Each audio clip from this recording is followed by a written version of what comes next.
Hello and welcome back to another update in the Israeli-Iranian war. Last night at about 3:30 a.m. local time, the United States bombed the Iranian Fordov nuclear power plant that is 100 meters underground with 6 B-2 bombers, dropping 12 GBU-57 bunker bursters who are each 14 tons of weight on the nuclear power plant. The United States report that it was a successful strike. The Iranians so far claim that not much damage was done. However, they have provided no proof of either claim. What we do know is 12 GBU-57 landed on the power plant, and with such an amount of firepower, it is likely that it was destroyed. In response, Iran launched 2 waves of missile strikes on Israel, of which more than 10 missiles struck both in the cities of Haifa and Tel Aviv. Trump just stated about the attack, "There are many targets left. Tonight was the hardest. If peace does not come, we will move on to other targets. No other military could have done what we did." Donald Trump, right after the strike, also stated, "We have completed our very successful attack on the 3 nuclear sites in Iran, including Fordo, Natanz, and Isfahan. All planes are now outside of Iran airspace. A full payload of bombs was dropped on the primary site, Fordo. All planes are safely on their way home. Congratulations to our great American warriors. There is not another military in the world that could have done this. Now is the time for peace. Thank you for the attention to this matter." The 2 other nuclear sites beyond that of Fordo were struck by US Tomahawk missiles, which are also bunker bursters but lower yield. So from this, we can see that the Americans made a massive strike on Iranian nuclear facilities. This makes them completely a part of this war. The Iranians responded to these strikes and their own strike on Israel by stating that the war has now begun. Iran has numerous times warned the United States if they participate in a strike on Iranian soil, they will strike US military bases. There are a lot of US military bases within the Middle East, within Syria, Iraq, Kuwait, Qatar, Bahrain, United Arab Emirates, and Saudi Arabia, as well as Jordan and Israel. There's also some in Turkey as part of NATO. However, it is unlikely that the Iranians will strike all of these. It is more likely if they strike US military bases that they will concentrate on a few of them. Now, if we take a look at the current situation, the United States are introducing themselves into this war, which has consequences because it is no longer a unipolar world order. Iran had so far refused help from its own allies, but with the United States directly participating, it is likely that Iran will now request aid from their allies.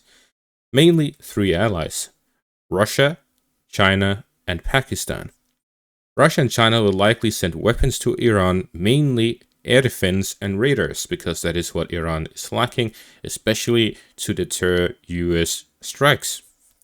Pakistan will likely provide logistical support and advices to Iran, especially through the aid that will be sent from China. Pakistan is a country that borders Iran, which means that they would have some sort of connection through land.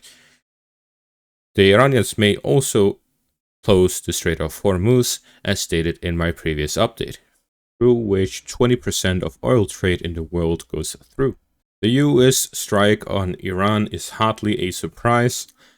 5 days ago, I made a video stating that the United States will join the war in Iran, not if, but when.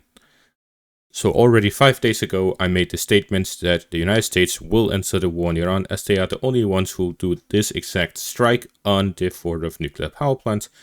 As everyone has been stating in media and experts, everyone knows Israel cannot destroy the Fordo. Instead, it is the United States who are capable. At the same time, just last night, 4 hours before the strike happened, I also predicted that the United States will strike Iran. 20 hours before the strike, I also predicted a time frame of 6 hours in which the US strike will take place, and it did happen within those hours, as I stated on my Telegram channel. So from this, we can see that this strike is not a surprise at all. With open source intelligence, we knew when it would take place, and based on Trump's mouth that keeps talking about stuff he shouldn't be talking about, we already knew that it could take place over the weekend, as I stated in my video, just 4 hours before the strike. So from this, it is very clear that Iran also knew about this happening, besides the fact that they already knew about it months ago. And the strike, although if it destroyed the quarter of nuclear power plants, the Iranians have already moved the enriched uranium away from all of these nuclear power plants. This means that Iran may have lost their ability to produce more enriched uranium. However, they still have the enriched uranium that they have made so far. Even if they do not have enough to make nuclear bombs, they'll be able to create dirty bombs. Very high payload bombs that are a mix between nuclear and conventional.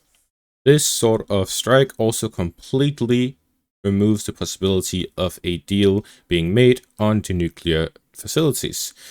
This bolsters the Iranian intention to make nuclear weapons. If they didn't want to make it before, they are way more likely to be wanting to make it now. Not to mention the fact that Russia is working on building 8 additional nuclear power plants within Iran. Israel also stated that they'll continue their strikes on Iran. The intention of the United States and Israel has been to topple the Iranian government. Therefore, this war is now turning into an existential one for Iran, where their entire existence is on the line. This means that this war can easily extend many months or even years into the future. That is dependent on whether Iran receives help from the allies or not. In conclusion, as the IRGC stated, the war has now begun. Although I called it a war from day one, because it was evident that the sheer level of strikes would not end with a simple tit for tat, but instead this was clearly a war that had begun.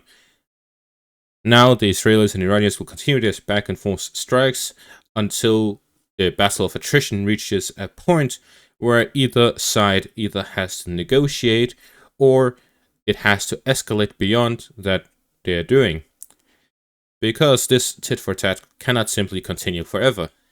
The economic pressure and the military pressure, the political pressure, all of these add up, and eventually a peace being signed would be favorable to both sides over the war continuing due to the price of a war.